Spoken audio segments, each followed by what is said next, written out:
जीवन और मृत्यु के बीच के वफ़े को यदि ज़िंदगी कहें तो ये ज़िंदगी बड़ी अजीब है। इस ज़िंदगी नाम के इंटरवल को कोई हंसकर काटता है तो कोई आंसू बहाकर, कोई अर्श पर तो कोई फर्श पर, कोई ऊंची ऊंची इमारतों में तो कोई सड़क के किनारे फुटपाथ पर भी अजीब अजीब जिंदगियां बसती हैं। कुछ घर नहीं ले पाते इसीलिए फुटपाथ पर रहते हैं और कुछ घर बार को छोड़कर फुटपाथ को ही अपना घर बना लेते हैं।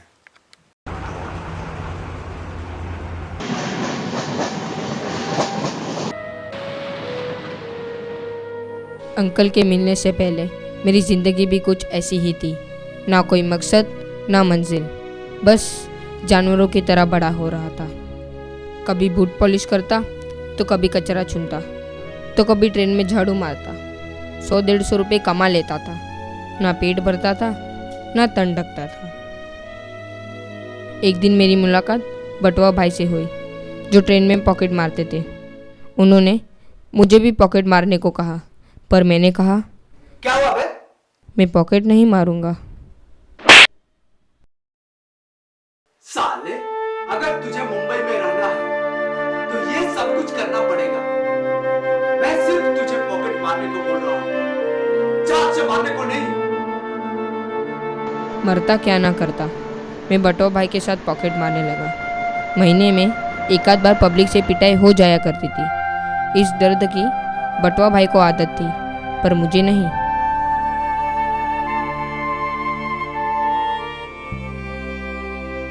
प्यार, रहम, सज़ा, चोट, इन सब बातों को मैं चिंगम की तरह चबाकर थूक चुका था। अब ना अंधेरे से डर लगता था ना सुबह होने का इंतज़ार था। एक बार हम पॉकेट मारते हुए पकड़े गए और जज साहब ने मुझे चिल्ड्रन रूम में भेज दिया। वहाँ मैंने पहली बार अंकल को देखा जो बच्चों को प्रार्थना करा रहे थे। अज्ञान के अंधेरों को ज्ञान से मिटाना है। न युद्ध पथ न अग्निपथ, हमें सत्य पथ पर जाना है।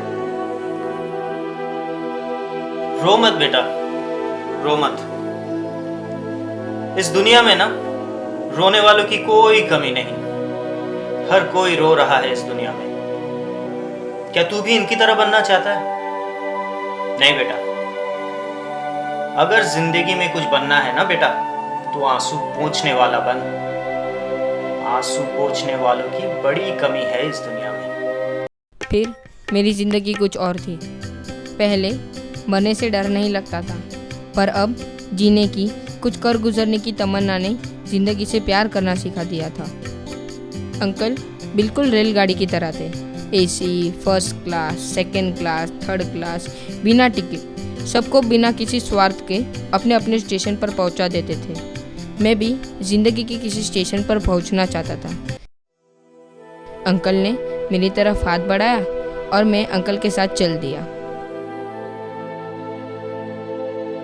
अंकल ने मुझे पढ़ाना शुरू कर दिया था, जहाँ मेरे साथ और भी बच्चे पढ़ते थे जिन्हें अंकल ने मेरी ही तरह फुटपाथ से उठाया था। मेरा साथी नागेश ट्रेन में गाना गाकर भीख मांगता था, अब वो सिंगर है।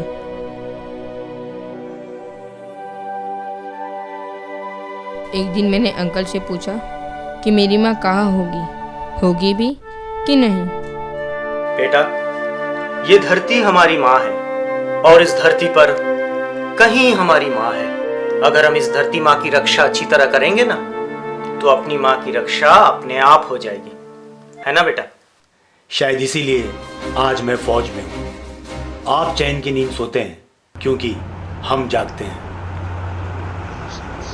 काश कि अल्लाह, भगवान, गॉड, वाहेगुरु ने इन जैसे अंकल और पैदा किए होते ताकि हम जैसे बच्चों को सही दिशा मिल पाती।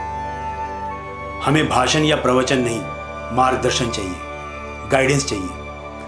तब जाकर ये सिग्नल पर कार के शीशे साफ करने वाले इस देश से भ्रष्टाचार को साफ कर सकते हैं। ये सिग्नल पर भीख मांगने वाले इस देश से भूखमरी को खत्म कर सकते हैं, क्योंकि इन्हें अच्छी तरह मालूम है कि भूख क्या होती है। अगर सही दिशा मिले तो ये 5 रुपए में सड़कों पर तिरंगा बेचने वाले तिरंगे को दांव पर लगाने वालों से लड़ सकते हैं।